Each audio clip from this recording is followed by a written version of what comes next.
विधि विवरण ग्रंथ अध्याय 3 बाशा के राजा ओग की पराजय।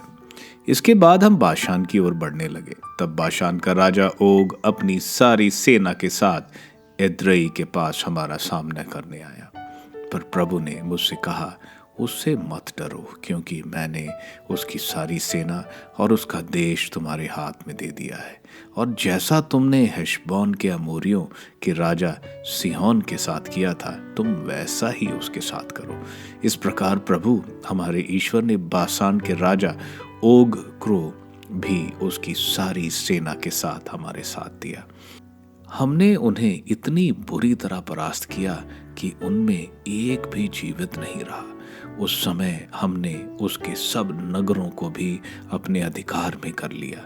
ऐसा एक भी नगर नहीं था जिसे हमने उससे छीना ना हो, अर्थात 60 नगर। अरगोब का सारा प्रांत, बाशान में ओग का राज्य, ये सभी ऐसे नगर थे जिनमें बड़े बड़े परकोटे फाटक और अर्गलाएं थी, और इनके अतिरिक्त ऐसे बहुत से गांव भी जिनमें परकोटे नहीं थे। हमने उनका उसी प्रकार संहार किया जिस प्रकार हमने हेशबोन के राजा सिहोन का संहार किया था। हमने किसी भी नगर में पुरुषों, स्त्रियों और बच्चों में एक को भी नहीं छोड़ा, लेकिन हम उनके सब पशुओं को और उनके नगरों की लूट अपने साथ ले गए।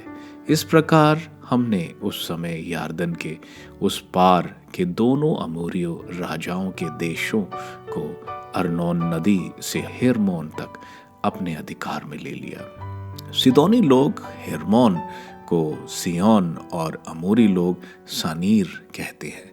हमने पठार के सब नगर, सारा गिलियाद, सल्का से एद्री तक, सारा बाशान जो बाशान में ओग राज्य के नगर थे, अपने अधिकार में कर लिया। बाशान का राजा ओग रफाइयों का अंतिम वंशज था। उसका पलंग लोहे का बना था। वह 9 हाथ लंबा और 4 हाथ चौड़ा था। वह आज तक अमीनियों के देश के रब्बा में सुरक्षित है। उस समय हमने जिन देशों को अपने अधिकार में कर लिया, उनमें मैंने अर्नोन नदी के निकट पर स्थित एओर से लेकर गिलियाद के पहाड़ी प्रदेश का आधा भाग और उसके नगरों को रूबन और गाद के वंशजों को दिया।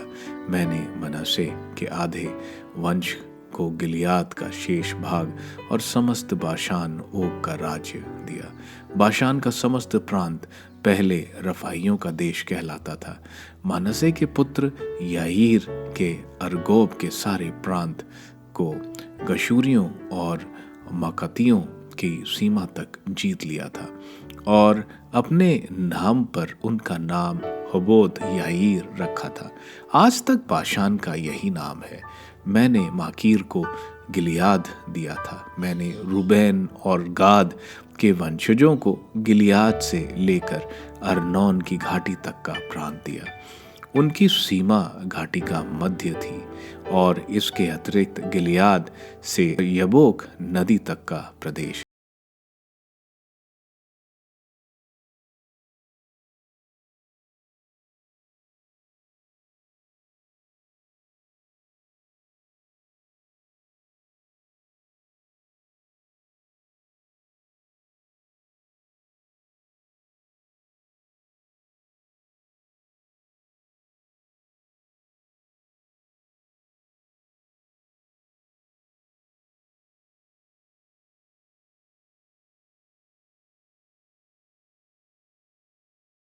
केवल तुम्हारी पत्नियां, बच्चे और पशु, क्योंकि मैं जानता हूं कि तुम्हारे पास बहुत पशुधन है, इन नगरों में रह जाए जिन्हें मैंने तुम्हें दिया है, जब तक प्रभु तुम्हारे भाइयों को भी तुम्हारी तरह विश्राम करने का स्थान नहीं दे, और वे उस देश को अपने अधिकार में नहीं करें जिससे प्रभु तुम्हारा ईश्वर उन्हें यार्दन के उस पार देने वाला है।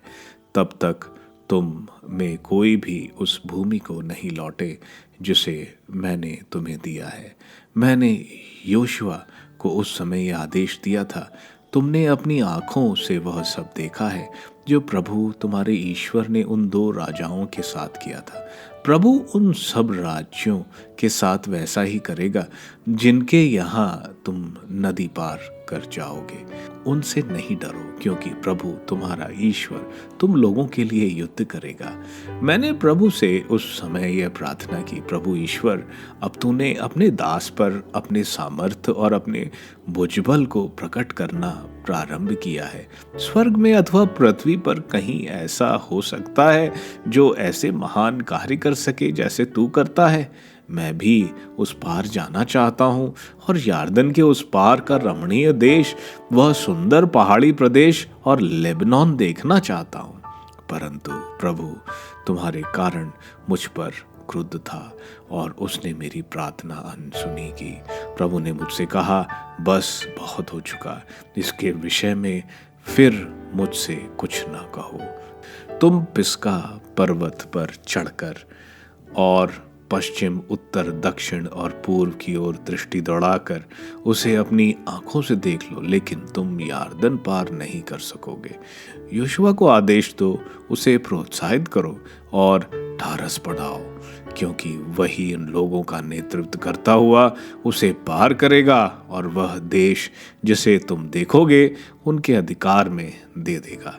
इसलिए हम बेत पाओर के सामने के मैदान में ही पड़े रह गए।